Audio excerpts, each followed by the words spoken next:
सकाळी उठायला थोडा उशीर झाला, त्यामुळे शिमला मिरची होती घरामध्ये, तीच घेतली भाजी बनवायला. कारण खूप पटकन होते, अगदीच 5 मिनटाच्या आतच भाजी तयार होते आणि आदित्यला खूप आवडते. नाश्ता करण्यासाठी त्याला पोहे बनवले. मला फिक्के बनवले पोहे आणि यांना तिखट पोहे बनवले. तर मला असं सगळं वेगवेगळं बनवावं लागतं. तर कारण जास्त तिखट खात नाही तो, त्याला हे फिक्के पोहे बनवले. आणि आता टिफिन भरायला घेते मी. त्यामध्ये भाजी टाकलेली आहे आणि पोळी पण टाकून घेते लगेच. सगळी कामे तशीच पडली होती. आज आदितीच्या शाळेमध्ये पण जायचं होतं, बोलवलं होतं, त्यामुळे मला सुद्धा जायचं होतं त्याला घेऊन. तर आता ही डब्बा पॅक केलेला आहे, बॉटल पण ठेवली आणि हा आता माझा आदित्य निघाला शाळेमध्ये. आदित्यच्या शाळेतून कालच मेसेज आलेला की त्याचे डॉक्युमेंट्स राहिलेत, ते फिल करून घ्या आणि त्यासाठी आम्हाला जायचं होतं शाळेमध्ये. तोपर्यंत आता मी घरातलं सगळं सामान आवरून घेऊन जाण्यासाठी तयारी केली आणि जाते वेळेस पाऊस सुरू झाला. थोडा थोडा चालू होता आणि वापस येताना असा जोराचा पाऊस आला. आम्ही तिघंही भिजलो.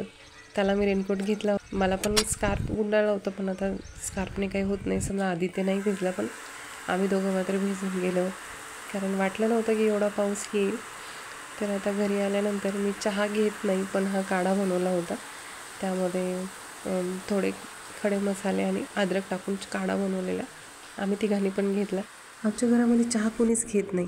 जर कोणाला सर्दी झाली असेल तर त्यांच्यासाठी मी गूळ टाकून काढा मात्र नक्कीच करून देते. हा आमच्या घराच्या पाठीमागचा व्ह्यू आहे. पाठीमागे पण शेती आहे. खिडकी चालू होती, तर मी खिडकी बंद करण्यासाठी इथे आले होते. कारण कसं आहे ना की हे खूप गवत आहे आणि गवत असल्यामुळे थोडे साप वगैरे येण्याची शक्यता असते. आमच्या गावामध्ये सारखे साप वगैरे निघत असतात. खिडकीला जाळी नेहमी लावूनच असते, पण हे लेकरं कशी खेळताना थोडंसं काहीतरी करतच राहतात, तर जाळी उघडी होती. मग जाऊन लावून घेतली आणि माझा आदित्य निघाला फिरायला.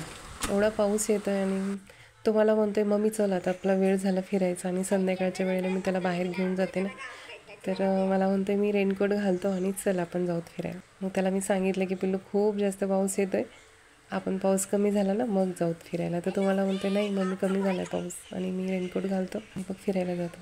त्याला कसं बशी त्याची समजूत काढली. मग तो घरी मस्त खेळत बसला. तोपर्यंत मी लागले मग संध्याकाळच्या स्वयंपाकाच्या तयारीला.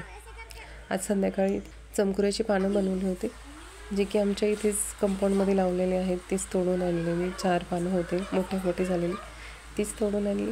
अशीच 2-4 पानं मी नेहमीच करत राहते, कारण आदित्यला आणि यांना दोघांना पण खूप आवडतात.